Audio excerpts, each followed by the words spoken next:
part of the core of your teachings, it seems as if one of the real basic tenets is that you're saying there is an extraterrestrial presence here on planet Earth. Yes, there absolutely is, and what has been revealed to me through teaching in greater community spirituality and through the Allies of Humanity Briefings is that this presence is immensely important. In fact, it's the most important thing that's facing humanity at this time. And the importance for me certainly grew gradually over time. I think that I personally dealt with this as kind of ancillary or external to my own personal needs and interests.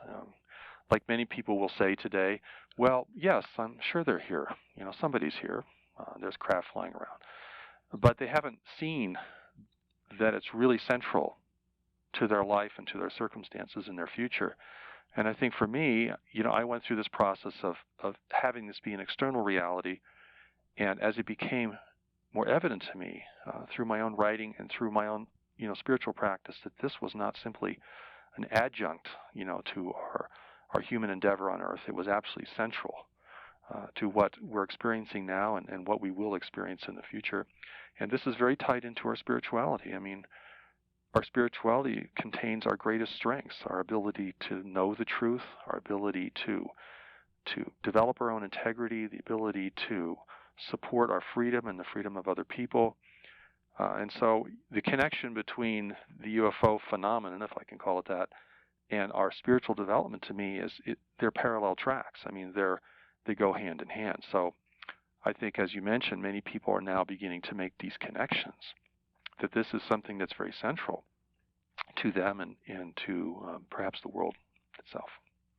Marshall, a long time ago, I went through a series of steps where I had to say, if the Creator created us, it's only the human being that tries to limit the ability of the Creator to create. And why shouldn't the Creator, or why couldn't the Creator also create other sentient life forms that may be very important for us to interact with, to meet, to get to know, to be able to make choices as part of our life mission? So I long ago accepted the fact that there were probably other worlds, probably other life forms, and I think when one that is open-minded and possesses an average to fair degree of intelligence, I think when you begin to look at the data, the quote-unquote evidence, you've got to come away with saying, either I'm intellectually bankrupt and I'll just ignore this, or there is indeed something going on. Mm-hmm. Well, this realization that we live in an inhabited universe, I think, is something in the last 10 years that has taken a real shift even in the world of science.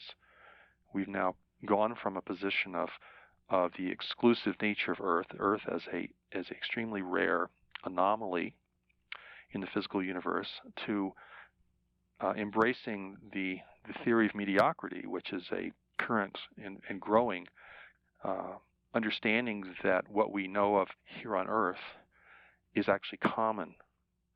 The process of life, the process of the evolution of life, is common as opposed to being exceptional in the physical universe in which we live.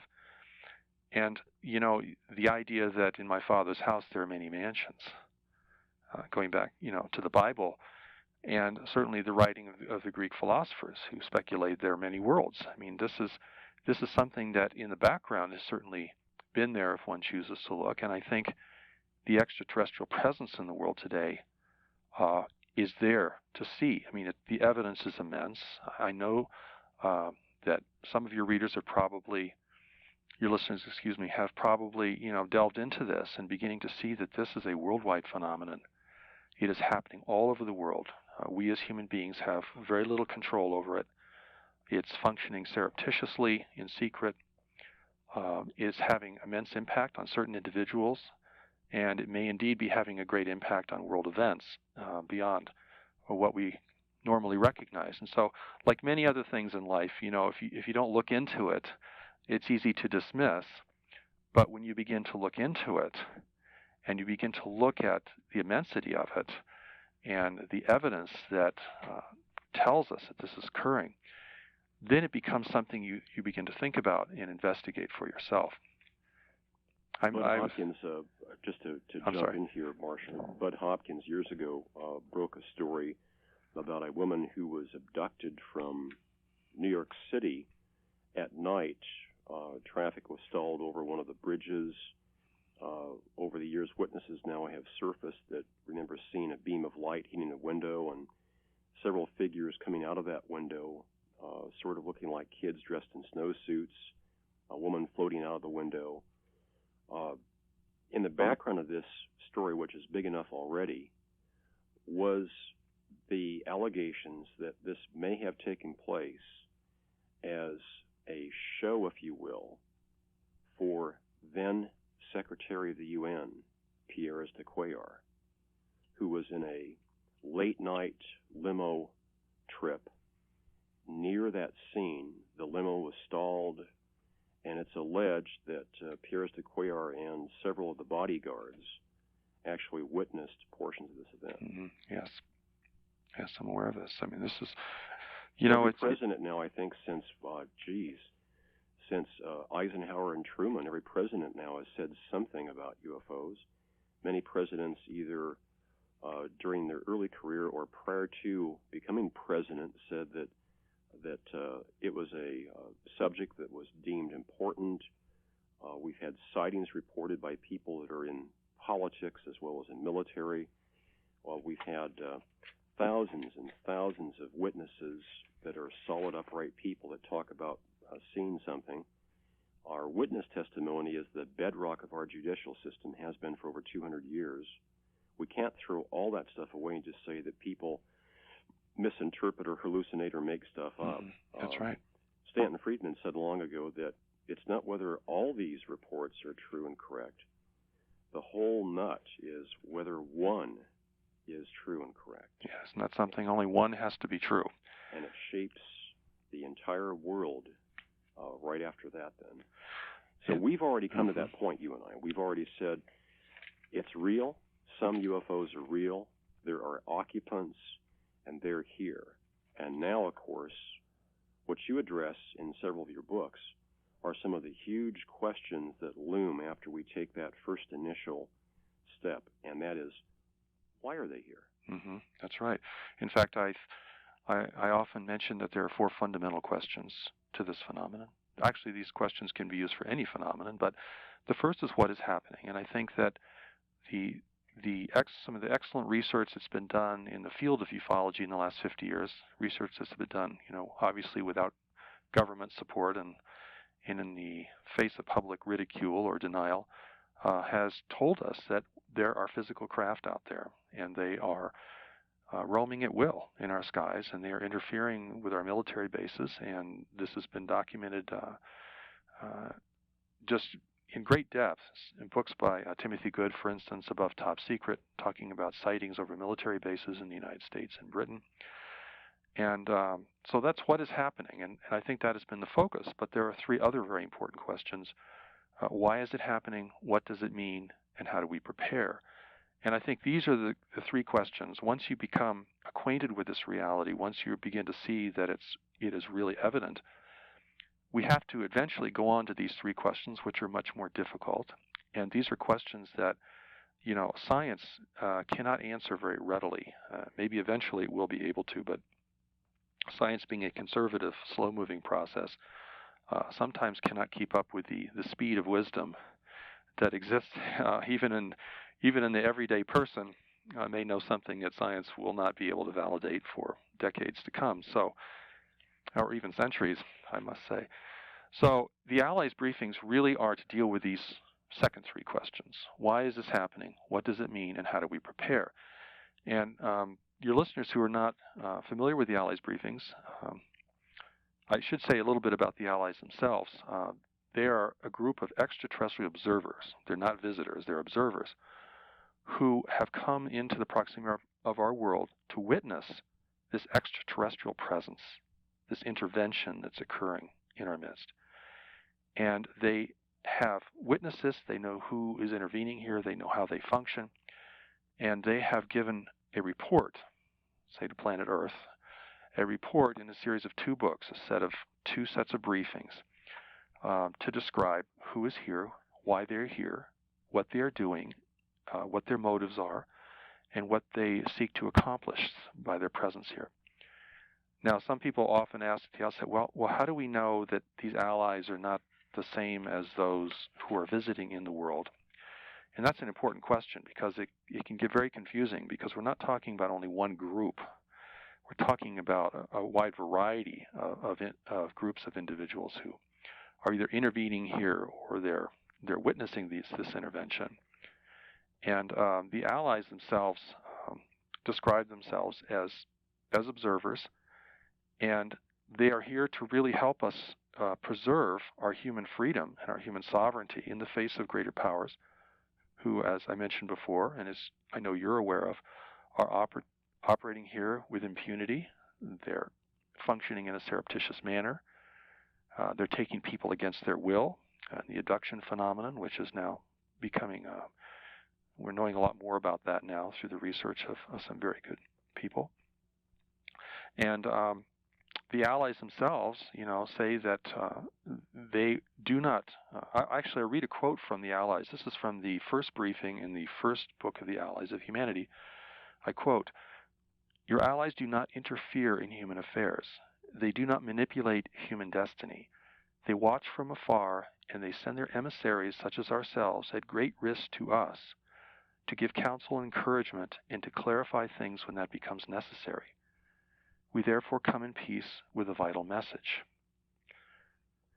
And this is another small quote I'd like to read. I'd like your listeners to really get a feel for the way these allies communicate, because there's something very, very honorable and ethical about the way that they're communicating to us. Marshall, after you share that too, let's go to some phone calls. We've got okay. Stacking up here. Good. This is a quote from the second briefing in the first book of the Allies of Humanity. "We represent several races joined together in our small alliance to support the emergence of knowledge and wisdom in the universe." And they go on to say in the fifth briefing, "We give all we can without interfering in your affairs." So I'll stop there. I have some wonderful quotes to read. Perhaps I'll have a chance to read some more here. Okay, Marshall, first question first. The indigo children, is that linked to ETs?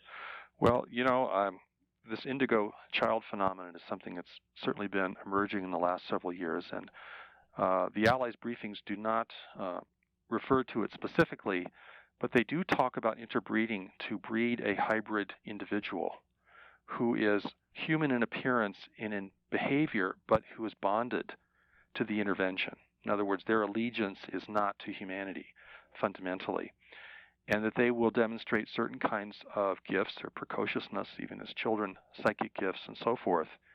And these children will be born through natural means, but they will have been cultivated transgenically. That's kind of a complex word, but they will combine the extraterrestrial genetics and the human genetics in such a way to create a hybrid individual who is responsive to the intervention, but who can function in the world as a relatively normal human being. And the work of David Jacobs particularly and Bud Hopkins goes into this hybridization process. And I'd like, if I may, just read a small passage about how the Allies deal with this. In the second briefing of the first book of the Allies of Humanity, they say, quote, "The interbreeding program has only one purpose, and that is to enable the visitors to establish a presence and a commanding influence within the world." They go on to say in the second book of the Allies of Humanity in the fourth briefing, quote, "In their attempt to breed a new leadership for humanity, a hybridized person, they need all of these biological resources that we are describing. What we are speaking of here is the most hidden and secret part of their agenda." So we have this commentary from the Allies of Humanity, and we have the research that's been done about hybridization. So we have the question of the indigo child. Well, the indigo child, if this is a hybridized child, and I can't tell for sure, I mean, I can't say absolutely and definitely, but if this indigo child is a hybridized child, then we're looking at the product of the hybridization program that this extraterrestrial intervention is carrying on for their own purposes. So I think we have to look at this very soberly. And, we all love our children, and we all think our children are very special, and some of our children exhibit extraordinary abilities at an early age. I certainly did not. I think whatever extraordinary abilities that I might have demonstrated certainly occurred much later in life. So I think on one hand it's unhealthy to put this kind of label on any child with all the expectations that go with it. I think it's psychologically unhealthy for children to be expected to be called special and to be expected to do things that other people can't do. But beyond that, the indigo child is a question mark. And I think we really have to consider what, if it is real, if this is a hybridized person we're looking at, what does that mean? And how can we communicate with these individuals in such a way to learn more about their nature and their orientation? Okay, Marshall, second question now from our caller here. If there is an intervention taking place and an active and very real ET presence here, the caller said, what can we or should we do about it? Well, this is, of course, where this whole thing leads us to, and I think that I'll preface this by saying that often when people read the Allies of Humanity, they, at the first reading at least, perhaps they don't see the gift of preparation, the emphasis on preparation. They might read it and go, oh my God, this is so big, and what are we going to do, and maybe it's all over. And so I want to preface my remarks by saying that there's a great deal that we can do. And I'd like to mention a few passages from the Allies about what they say, because I think that their recommendations for us, without trying to interfere, without trying to change us, are very important. First of all, they tell us, and this is from the second book of the Allies of Humanity in the second briefing, they say, quote, "It is not information you need as much as perspective. If you cannot see the situation clearly, what good is having more information?" And this is, I think, important because I've met people who have been reading a lot of UFO books over the years, and they have a lot of information, but they don't have a perspective. They can't see the situation clearly. They just have a lot of viewpoints and opinions, and they're trying to, make it all work in their understanding, but they may not be able to see the situation clearly for what it is. And the Allies go on to say in the fourth briefing of the second book, "You have the power to resist. You have the power to unite. You have the power to cast off this influence. And we must raise our voice against the intervention, and the intervention is put at risk. Resist the intervention, and the intervention must stop." Now, why that is so is really important, because the Allies' briefings tell us something that we could never know ourselves. And what they reveal is that this intervention is being carried out by a relatively small group of commercial organizations. What I think the closest analogy we might have is a multinational corporation who we know prowl all over the earth and try to extract resources wherever they can through surreptitious and secretive means often, and by corrupting officials and all kinds of things. So maybe that's a good reference point, but this is a relatively small group. It's a multiracial, has many faces in it, has different races of beings operating at different levels of this organization. It's not a military organization. They're not here to take this world by force. And so, but they have inherent weaknesses. And one of their inherent weaknesses is that they cannot appear to take this world by force because there are governing powers in this part of the galaxy that prevent conquest and invasion. And also, they have competitors who would interfere with them should they try to do so.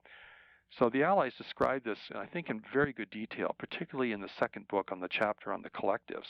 They refer to these organizations as collectives or as groups of different races working together in a fairly hierarchical organization. But their weakness is that they must use persuasion and deception to achieve their goals. And they cannot take the world by force, and they don't want to. They're not prepared to do that. They don't want to destroy the resources of the world, which is why they're here. They don't want to create a human rebellion because their numbers are small and our numbers are great. They want to operate very secretively and only have certain individuals help or assist them.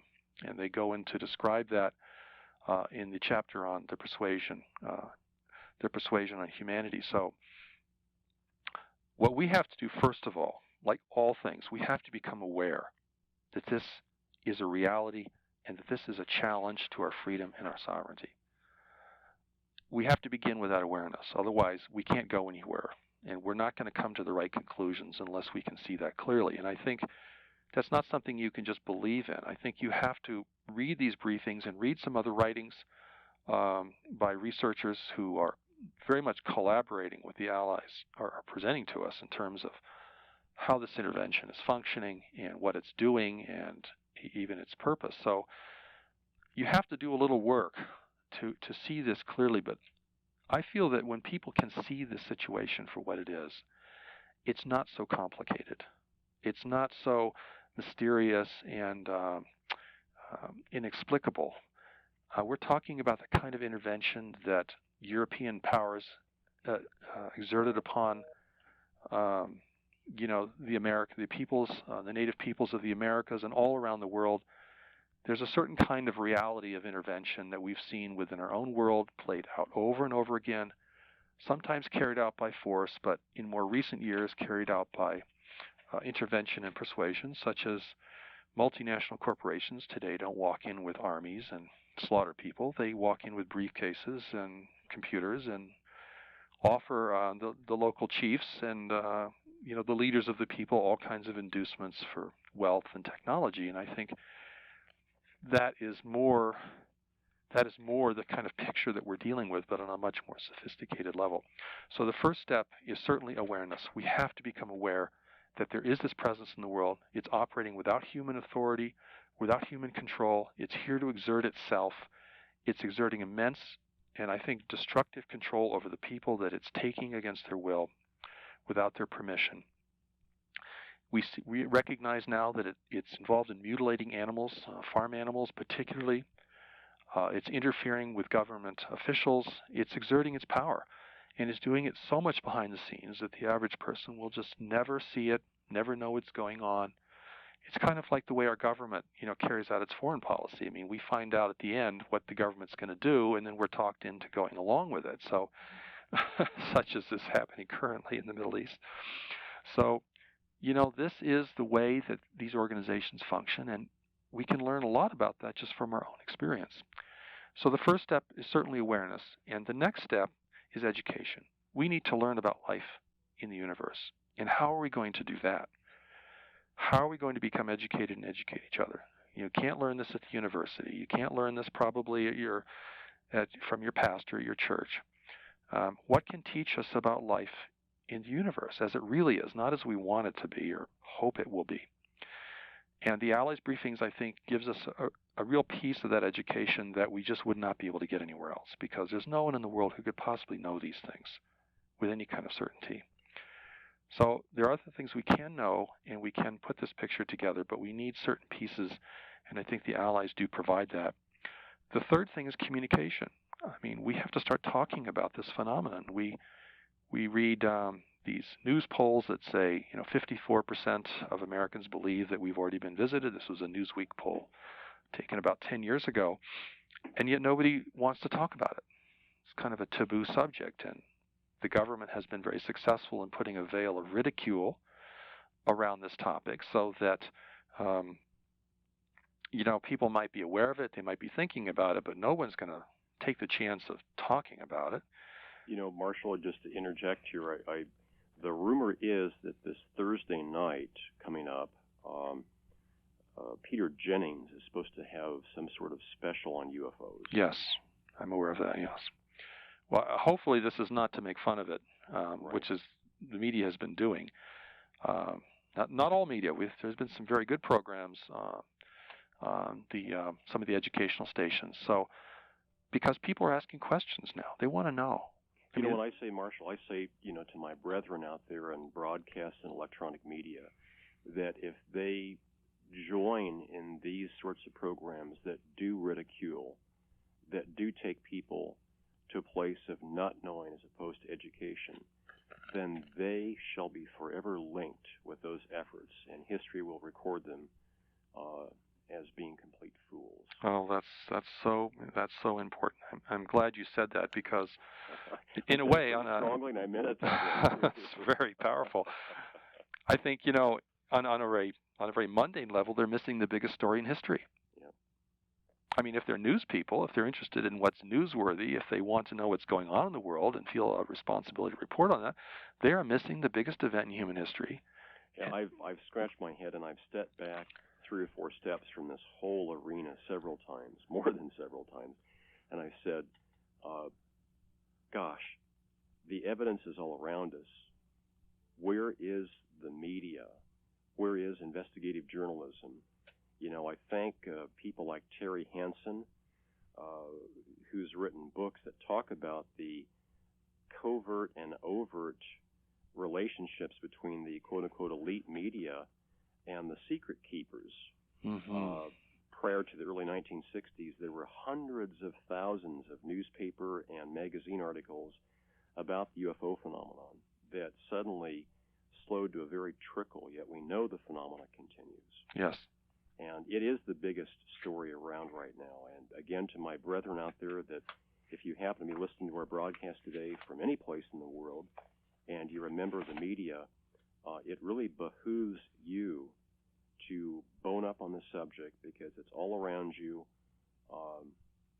Do something brave and courageous in spite of what your superiors might say. Mm-hmm. Educate yourself, because it's the biggest story around, ladies and gentlemen. It really is the biggest story. And, I think there's a tremendous amount of fear that the public will panic, that they can't handle the information, and it'll be such a paradigm shift, such a shift in their thinking and awareness that, the economy will sink and people will go nuts. But I think if you really educate people and prepare people, people are not that stupid. I mean, I don't think people are stupid. I mean, this is something that's within our grasp to understand. We know what it means to have, an uninvited guest in your house.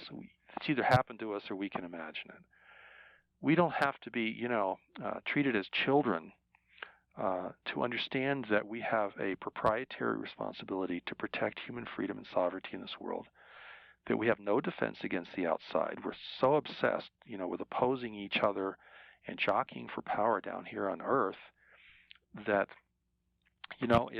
we're not looking. And so now we have this upcoming movie that's supposed to come out this summer, The War of the Worlds. Of course, it's a remake of an earlier 1950s film. But I think, these films are happening because people are beginning to say, what is going on? I want to know, and they're not getting information through the media. And I know that you know very well that independent radio is disappearing. It's being, there's a corporate takeover of the airwaves. Certainly has happened in print media. And that even the most daring journalist now has to, walk with trepidation if they're going to operate outside certain kinds of boundaries. And it's a very serious problem. So I'm so grateful to be able to be on a show such as yours, Scott, that can deal in a forthright manner.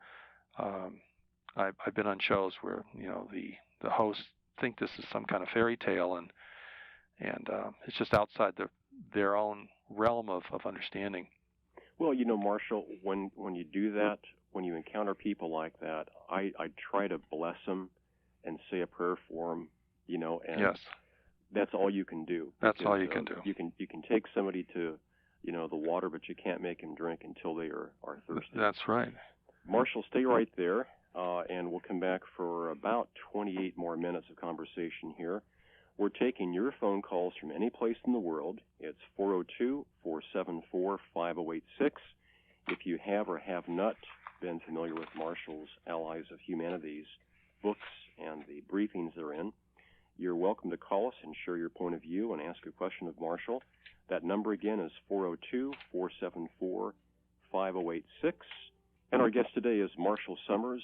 I've got a couple of websites here again for you. The alliesofhumanity.org website, and lots of information there for you. Again, that's plural, allies, A-L-L-I-E-S, of humanity.org. And interesting position paper on a website called humansovereignty.org. After the 3 W's and dots, the word human, and with no space, the word sovereignty. And I will spell that for you. It's SOVEREIGNTY.org. That's, once again, humansovereignty.org. And the paper on that website reads, Declaration of Human Sovereignty regarding contact with extraterrestrial nations and forces. Interesting reading there. Marshall Summers, our guest of the Allies of Humanity's books. Book 2 just got released. The website Allies of Humanity will give you more information. There's also, let's see, Rachel, if you could bring that phone number in. There's a contact number there also that I should probably pass out to people. And we'll do so. We've got somebody on deck waiting for a phone call here, too, so we're keeping you busy here, aren't we? Okay, so the question is, how do I feel about the events around 2012, the end of the cycle? And several ancient traditions, just for the listeners that aren't aware of this, they indicate that there's a major shift that's taking place, the Mayan calendar being one. I think, unless I'm mistaken, forgive me, my Native American friends, I believe the Hopi tradition also points towards that time period. But with that in mind, Marshall, go ahead. Well, I just have to say that I'm very careful about date prophecies. I've lived through several of them, and I'm more interested in the forces that are moving and what we need to know about those forces and to see if they're connected or how they might be connected, and to really prepare to live in a world of change, prepare to live in a world of shrinking resources, a world that's going to have to be much more generous and compassionate. There's going to have to be a lot more human unity and cooperation if we're going to deal with, one, the extraterrestrial intervention, if we're going to deal with a worldwide petroleum crisis, if we're going to deal with, potential ongoing warfare between Christian and Islamic fundamentalists. These are all things that, have the potential to divide and conquer us. And the thing that, my mantra, Scott, is human unity, freedom, and sovereignty and contribution. I mean, to me, we are at a time now when, living for yourself alone or, just getting your own, feathering your own nest isn't going to work, and that the people who are dedicated to that are going to be the great losers in the future. They're not going to be prepared for the kinds of changes we may have to undergo, and they're not going to see necessarily the greater forces that are moving in our world. I think we live at a propitious time. It's a time that, propitious time, a time that will have immense bearing on our experience and certainly on our children's future. So I think that, that particular year may be a watershed year, but I think right now we need to look at these greater events. And for me, the greatest of all, the one that has the most possibility of changing human life for everyone, George Bush all the way down to the person living on the street, is the intervention itself, because its purpose here is to take control of the world and its people. And this is what is revealed in the Allies of Humanity Briefings, probably the scariest thing we could ever consider. But the Allies Briefings doesn't leave us there. It takes us to what we need to do. It really plants hope for us that we have the promise and the ability to deal with this intervention and future interventions, and in the process develop a level of human unity and cooperation out of necessity that we have never done before. And I think that is, whether we're talking about the oil crisis, we're talking about world affairs, whether we're talking about the intervention, we are talking about having a choice. We either unite and succeed, or we combat each other and we will fail. And we will fail either because of our own misbehavior, our own ignorance, our own delusions, and we can fail certainly in terms of the intervention, which is going to play out human affairs to its advantage as much as it can. If there are people, Marshall, in line with what the briefings in Book 1 and Book 2 of Allies of Humanity suggest, if there are people in world governments and private industry that are movers and shakers that are being contacted by this extraterrestrial presence, the thing that shifts them from what they ought to do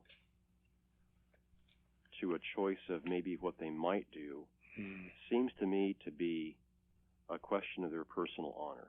Yes. Well, of course. And how much will it take to buy their heart and mind and soul? Are they able to refuse that? Mm-hmm. And if they refuse that, what can they do about it? So that's my question to you. Let's say that there's somebody in elected government here in the USA that is very, very highly placed, that has been contacted and offered enormous money, financial resources, and probably the biggest mover, power. How do they retain their personal integrity and honor and do what they need to do and say no to that? Mm-hmm. Well, that's a very important question, and I think that the answer really has to come down, well, certainly one's personal integrity, but if you know you're being bought, if you know that you're being bought by a force that will in the future enslave you, whatever power or opportunity or technology is given to you as a person in government or in field of a leader in world commerce or business, if you realize you're being bought and whatever's given to you, you're going to lose, that the end game of this is subjugation of the entire human race, and that you're going to sell out humanity for some immediate gain, then, I think any person who has good business sense can see when they are being bought off, when they are being co-opted, and that if they can maintain that, and I think that's common sense. We're talking about common sense right now. And not believe in the extraterrestrial pitch that, they're going to elevate us and they're going to unify the world and they're going to save us from ourselves, which is, there's nothing to back that up, by the way. That's just pure promise. Then I think that this individual, whoever they might be, is going to look at their life, their children's life, the life of everyone they value, everything they might value in culture, art, music, everything that has been created that is good in our world of humanity can be lost, can be threatened, can be taken from us. It's an interesting exercise to explore.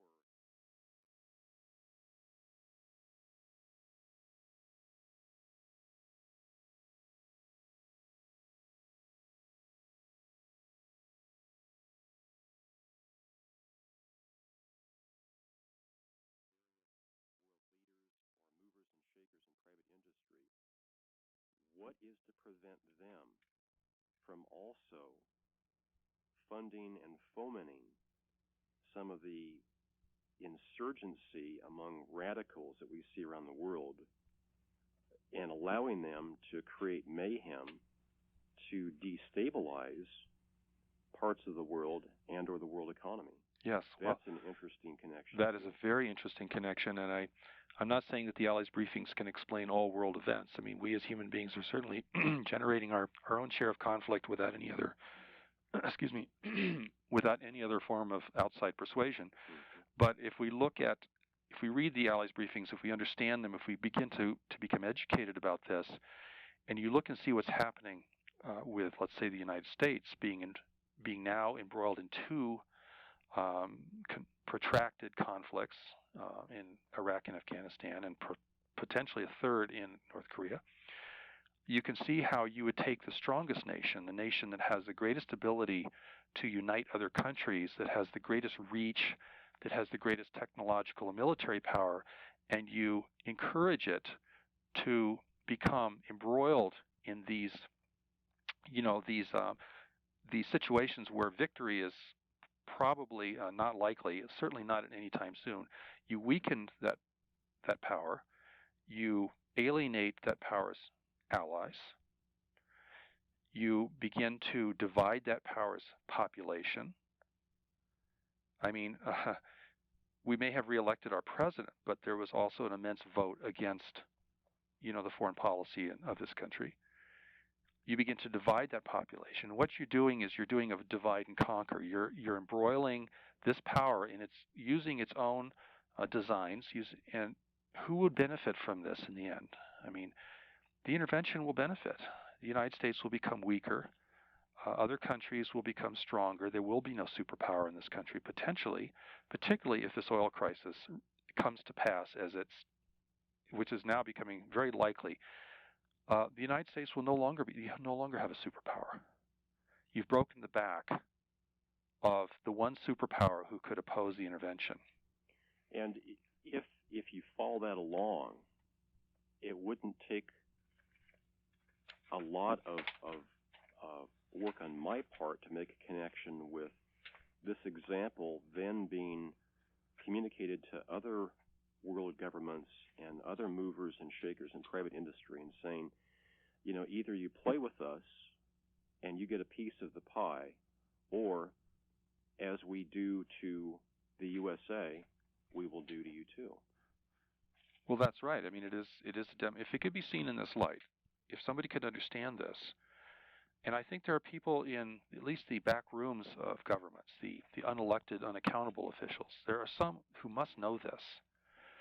Our government and several other governments are very aware of the extraterrestrial presence in the world. Now, whether they are in alignment with it, or whether they are opposed to it, or whether there are factions within governments, some of which are aligned to it and some of which are opposed to it, I can't really comment upon that. I think both those possibilities are very strong.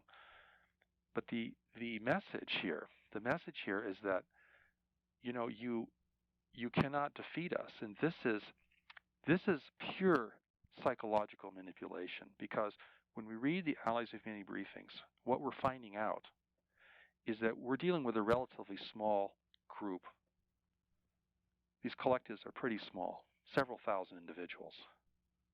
They have advanced technology, and they can do what we call a nature display. They can display their power and make us think that they're much greater than they are. They can't invade us militarily. They're not a military force.